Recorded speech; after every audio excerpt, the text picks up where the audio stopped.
Lorsque nous pratiquons le VTT, le pneu de notre vélo est souvent amené à se dégonfler. De plus, la pratique peut être rendue compliquée en fonction des différents terrains sur lesquels on roule.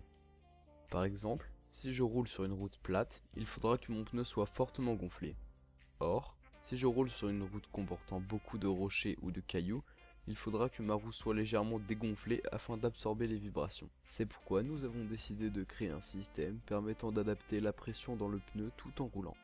Notre équipe se compose de 4 membres, de gauche à droite de Gabriel, Titouan, Hugo et Bastien. Notre système se sépare en deux parties.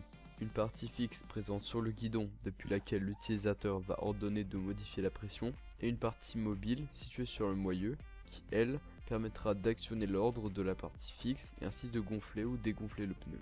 L'air est distribué par un distributeur que nous avons conçu.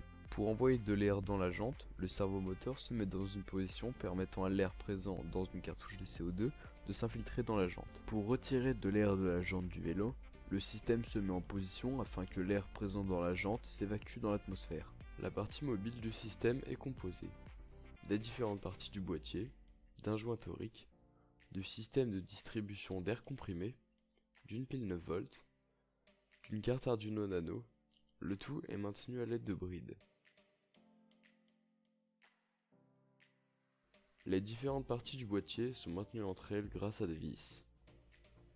La partie fixe quant à elle est composée des différentes parties du boîtier, de boutons poussoirs, d'une pile 9 volts et d'une carte Arduino.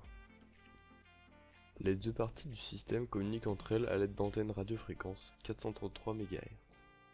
Nous avons aussi réalisé une série de tests afin d'évaluer par exemple la résistance du boîtier au choc, les déformations que pouvait subir le système, ou encore afin d'estimer la force que notre servomoteur devrait fournir pour pouvoir déplacer l'axe du distributeur. Nous avons aussi étudié le système afin qu'il puisse effectuer au moins 10 sorties.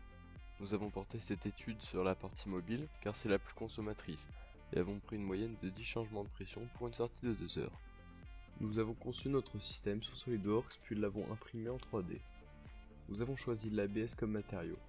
C'est certes moins environnemental que le PLA, mais l'ABS a une meilleure résistance au choc et à la chaleur. De plus, grâce à l'ABS, il est possible de faire un traitement post-production.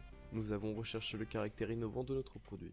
Un tel système n'a donc en effet jamais été envisagé sur un vélo.